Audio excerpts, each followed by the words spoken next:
Donc la ville de Chamonix est ravie de vous accueillir dans le nouveau secteur Jean Franco qui est le nouveau quartier tout près de notre centre-ville. C'est un terrain que nous avons acquis de l'État en 2009 et qui nous a permis de développer un grand nombre de projets publics, de services à la population qui nous faisaient défaut et qui méritaient de trouver un nouveau souffle.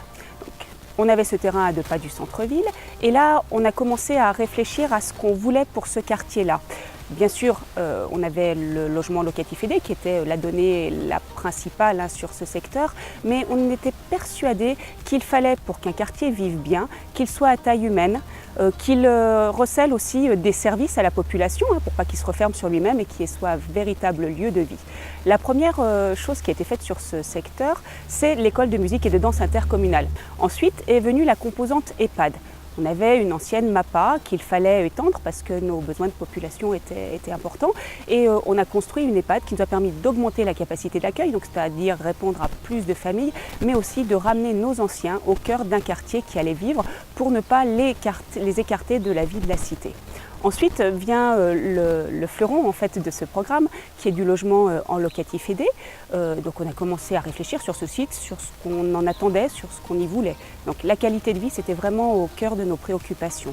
Dans ce sens-là, on voulait des bâtiments à taille humaine, c'est-à-dire des petits ensembles où les locataires se connaissent pour qu'on recrée une ambiance village. On voulait aussi des cheminements doux, c'est-à-dire pas de voitures qui viennent couper la vie et les rencontres qu'il pouvait y avoir sur l'espace public.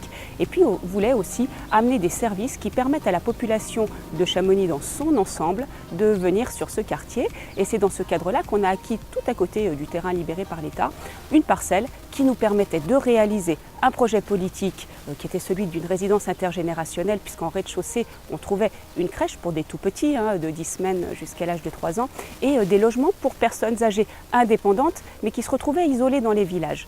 Et voilà comment est né le programme Jean Franco.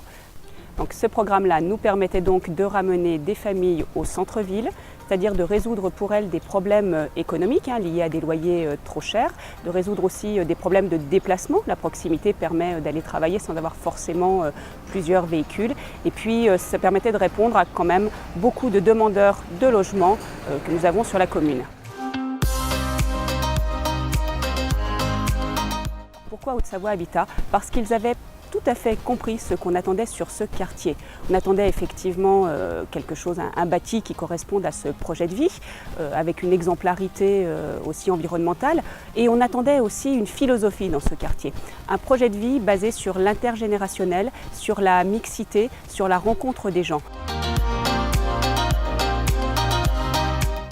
Voilà, ce qui nous a plu aussi énormément dans le partenaire que nous avons tenu, c'est qu'il a les mêmes préoccupations que nous en matière environnementale. Alors, on est à Chamonix, on a des enjeux en termes de qualité de l'air qu'on ne peut nier aujourd'hui. Et sur cet aspect-là, Haute-Savoie Habitat nous a fait part de son expérience en réalisant des bâtiments qui sont exemplaires. Et puis aussi sur des choses un petit peu nouvelles. Donc, on a une très grande crèche, elle fait près de 700 mètres carrés au sol, qui est chauffée par géothermie. Et ça, effectivement, quand on arrive à faire coïncider les réalisations avec les ambitions politiques, ça garantit aussi le succès du programme. Nous avons été retenus par la mairie de Chamonix à l'issue d'une consultation d'opérateurs sur un terrain qui nous a beaucoup intéressés parce qu'il était situé en plein centre-ville, dans un secteur en pleine mutation, et que le projet de la collectivité, par son caractère intergénérationnel, par sa volonté de performance environnementale, a suscité tout notre intérêt. Pour proposer un projet qui soit à la fois exemplaire sur le plan environnemental, de la qualité d'usage et en créant ces liens intergénérationnels, nous avons proposé à la commune de ne pas acheter le terrain, mais de recourir à un bail amphithéotique pour justement investir le maximum sur ce qui fait la qualité du projet, donc le bâtiment, les espaces, la qualité environnementale. Aujourd'hui, cette opération est une vraie satisfaction pour nous, pour plusieurs raisons. Tout d'abord, les retours de nos locataires sont excellents, qu'il s'agisse de locataires des ménages familiaux du programme de 37 logements ou des ménages plus âgés qui se situent au-dessus de la crèche. C'est également une grande réussite parce que la commune nous donne des retours très favorables, c'est-à-dire que l'intégration se passe bien avec les autres éléments de son quartier en pleine mutation. Et aujourd'hui, on en fait donc une référence auprès donc, des communes qui souhaiteraient s'engager dans de tels projets intergénérationnels à haute qualité environnementale.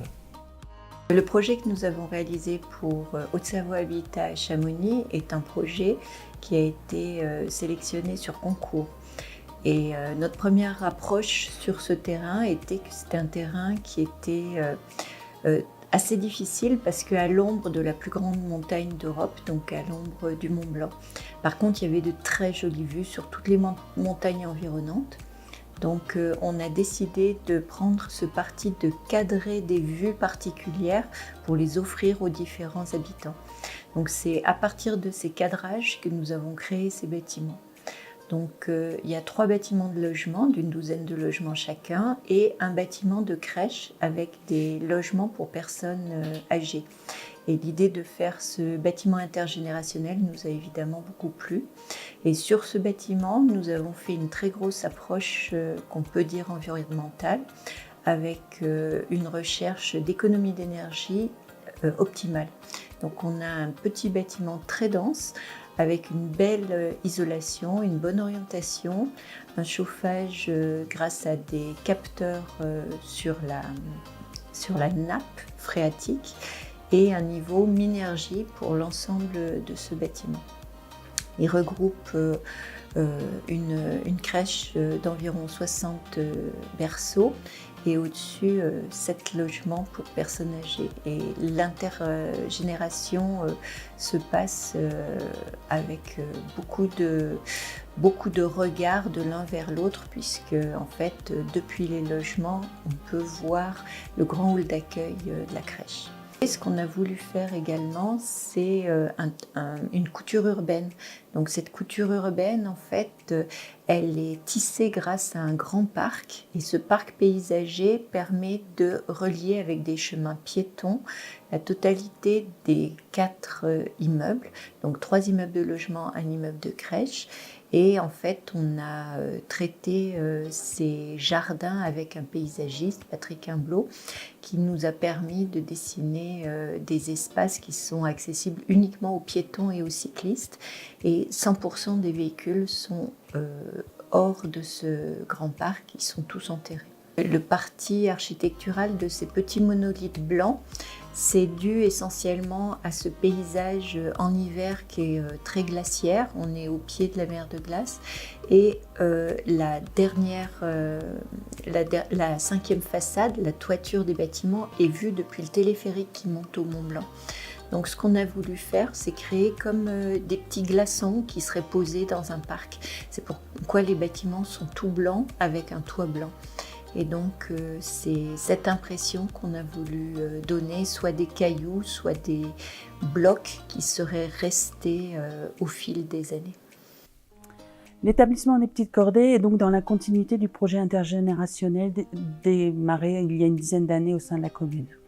Il se traduit par des temps de rencontre avec les personnes du foyer logement qui se situe à l'étage, mais également avec l'EHPAD et l'autre foyer Marie Paradis, autour d'ateliers culinaires, autour d'ateliers musicaux et également sur des temps de gymnastique douce et surtout sur des moments de convivialité.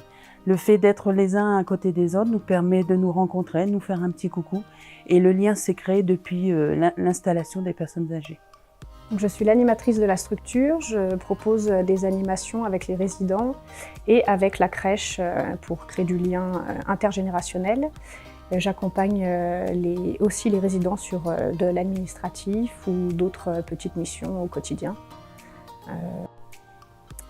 Le bâtiment a été construit de manière à ce que les résidents puissent regarder les enfants jouer dans la crèche qui est juste en dessous. Et ils adorent ça et ils regardent très régulièrement les enfants jouer et rigoler en bas. Donc c'est un bon moment pour eux, ils adorent. Ce projet apporte énormément aux résidents et aux enfants. On fait beaucoup d'activités ensemble, que ce soit des ateliers cuisine ou des ateliers chant.